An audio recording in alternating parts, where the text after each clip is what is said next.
भारत बाबर का देश नहीं, भारत महाराणा प्रताप छत्रपति शिवाजी महाराज, चंद्रशेखर राजगुरु सुखदेव भगत सिंह का, रामकृष्ण का, शिव का देश है, सनातन का देश है। बाबर एक विदेशी आक्रांता और लुटेरा था, बर्बर था, इसलिए उसके नाम को महिमा मंडित करने वाले लोग, मुझे लगता है वो कहीं ना कहीं भारत के साथ गद्दारी कर रहे हैं। बाबर जो है कोई भारतीयता का प्रतीक नहीं है, बल्कि वो विदेशी आक्रांता का प्रतीक है।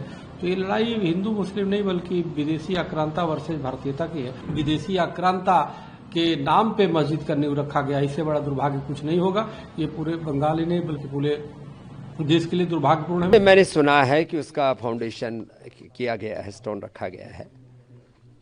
भारत बाबर का देश नहीं, भारत महाराणा प्रताप छत्रपति शिवाजी महाराज, चंद्रशेखर राजगुरु सुखदेव भगत सिंह का, रामकृष्ण का, शिव का देश है, सनातन का देश है। बाबर एक विदेशी आक्रांता और लुटेरा था, बर्बर था, इसलिए उसके नाम को महिमा मंडित करने वाले लोग, मुझे लगता है वो कहीं ना कहीं भारत के साथ गद्दारी कर रहे हैं। और ऐसे लोग कभी भी अपने मकसद में कामयाब नहीं होंगे। हम इस्लाम का, मुसलमान का विरोध नहीं करते, लेकिन बाबर ना तो इस्लाम को फॉलो करता था, ना मुसलमान था। वो विशुद्ध रूप से एक आक्रांता, एक बर्बर, एक क्रूर शासक था। उसको महिमा मंडित नहीं करना चाहिए। 6 दिसंबर को कैसे याद करते हैं? ये वो दिन है जिस दिन बाबरी मस्जिद को ढाया। ये 6 दिसंबर गुलामी की निशानियों को मिटाने का दिन है, और गुलामी की निशानियां चाहे कहीं पर भी है, मिटनी चाहिए। चाहे वो हमारे तीर्थ स्थलों के रूप में हो, चाहे वो किसी नाम के रूप में हो, चाहे वो हेल्थ में, चाहे एजुकेशन में। आज शिक्षा की गुलामी चल ही रही है, चिकित्सा की गुलामी भी चल रही है।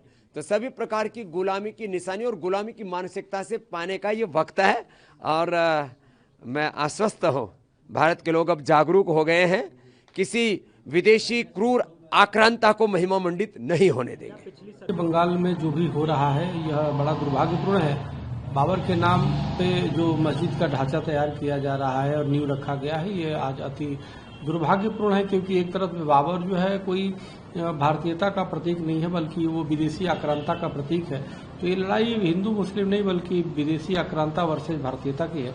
और जिस प्रकार से वहाँ के टीएमसी के निलंबित विधायक ने ये किया है, कहीं ना कहीं हमें लगता है कि टीएमसी भी अप्रत्यक्ष रूप से वहाँ की सरकार भी जुड़ी हुई है। अगर नहीं जुड़ी होती तो बहुत पहले उनके खिलाफ कार्रवाई कर दी होती। एक दिन में ये मस्जिद जो बाबरी मस्जिद के नाम से नींव रखा गया है, एक दिन में नहीं है ना, बहुत पहले से है। तो वहाँ की मुख्यमंत्री माननीय जो ममता बनर्जी जी हैं, उनको पहले से पता होगा, लेकिन उन्होंने जानबूझ करके इस प्रकार के सगुफे छोड़े हैं कि उसको अलग भी कर दिया और नींव भी रखवा लिया और फिर उसको कोस रही हैं। वो सिर्फ खाने के दांत और दिखाने के अलग होते हैं हाथी के, उसी प्रकार से इन्होंने किया है। लेकिन यह देश के लिए बहुत दुर्भाग्यपूर्ण है कि जो बंगाल कभी राष्ट्रभक्तों का हुआ करता था और अनेक वहाँ से वंदे मातरम की रचना हुई, वहीं से नेताजी सुभाष चंद्र बोस वहीं के थे, स्वामी विवेकानंद वहीं के थे, और उस धरती पे विदेशी आक्रांता के नाम पे मस्जिद का नींव रखा गया, इससे बड़ा दुर्भाग्य कुछ नहीं होगा। ये पूरे बंगाल ही नहीं बल्कि पूरे देश के लिए दुर्भाग्यपूर्ण है। मैं महामहिम राष्ट्रपति जी से आग्रह करता हूं, और मैंने ट्वीट भी मैं किया हूं कि वहां पे किसी भी तरीके से राष्ट्रपति शासन लागू किया जाए पश्चिम बंगाल में, क्योंकि वहां पे कहीं न कहीं सरकार और वहां पे जो कट्टरपंथी है वो चाहते हैं, उनके अंदर कानून का कोई खौफ नहीं है। वो चाहते हैं किसी भी तरीके से हिंदू मुस्लिम मान करके दंगे किया जाए, देश को गजबा हिंद बनाया जाए, इस्लामिक शरिया कानून लागू किया जाए, जो संभव नहीं है। वो संविधान को मानने वाले लोग नहीं है। इसलिए मेरा मानना है वहाँ राष्ट्रपति शासन लागू पश्चिम बंगाल में होना चाहिए।